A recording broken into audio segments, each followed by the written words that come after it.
Hello and welcome to my weekly horoscope for week commencing the 25th of April.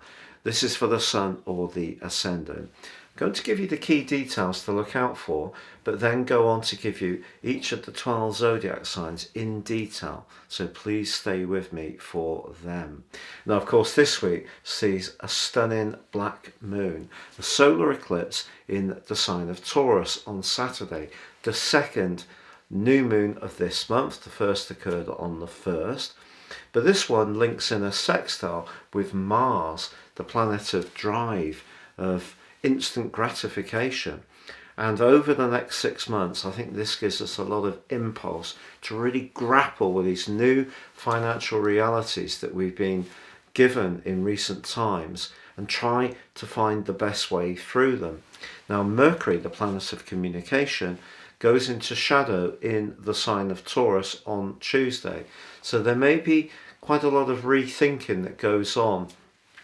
Perhaps we are going to see changes, and changes coming quite frequently. Later this week, on Friday, Mercury moves into its home zone of Gemini, or one of its two home zones, but it will rewind back into Taurus in time. So we need to continue to think with as much dexterity and ingenuity as we can muster, not least because, of course, we have Uranus in the sign of Taurus as well, which is the planet of truth, and it's asking us to be more honest about our consumptions, perhaps of those those traditional fuels that we've become very dependent on, and just try to find more ways to flex around how we make food, how we eat food, how we consume energy, the way that we use any money we do have as effectively as possible. But Jupiter does continue a very positive link with Pluto this week.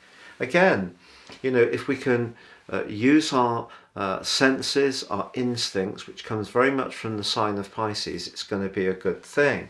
But also in the second half of this week, a quite glorious alliance between Venus and Jupiter takes place. Venus is known as the lesser benefic, Jupiter the greater.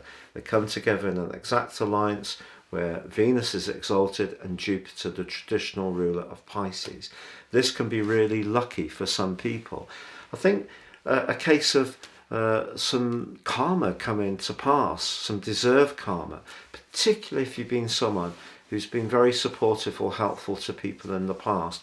It may be your turn to be the recipient of other people's kindnesses and goodwill. But Friday also sees Pluto go into a retrograde, which will last through to the 8th of October.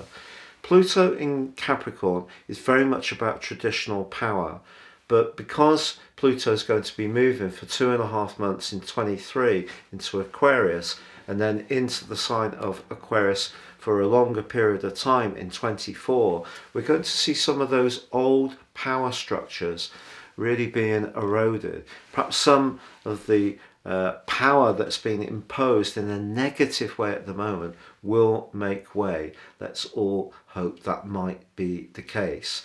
But please stay with me for your zodiac forecast. But if you would like to ascend above this information and grapple with more serious astrology, give me 3 pieces of your personal information of time, date and place of birth, and I will give you a roadmap that you can steer your whole life with, future forwards. This is with my special offer, which has 30% off with a character analysis and a 12-month forecast. Gain searing insights to guide your moves, but also unlock your true potential. Please see the link beneath this video. Also, if you're new to my channel, I'd be honoured if you would subscribe. Please click or tap on the bell notification symbol.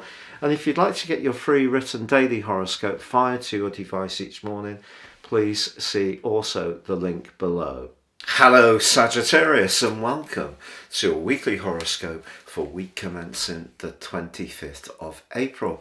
So Mars moving on Tuesday can see you very busy, wanting to make some physical changes to where you live.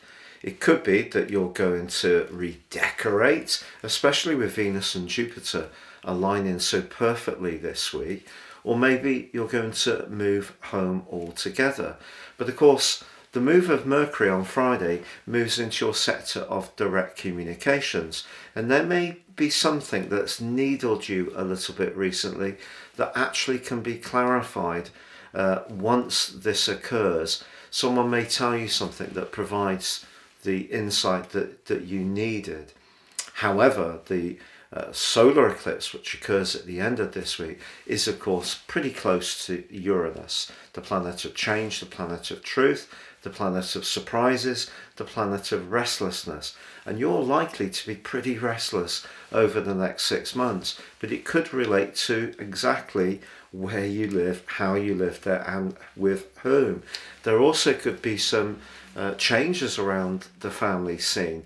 Perhaps someone who's left home is going to come back, or someone's going to leave the nest, or you are going to make those adaptations to an existing property or where you live just to make it work for you. Space is a very important thing for Sagittarius people, even if you're living somewhere that has a physical limitation on that space. You could be very creative over this next half year in how you make that work for you.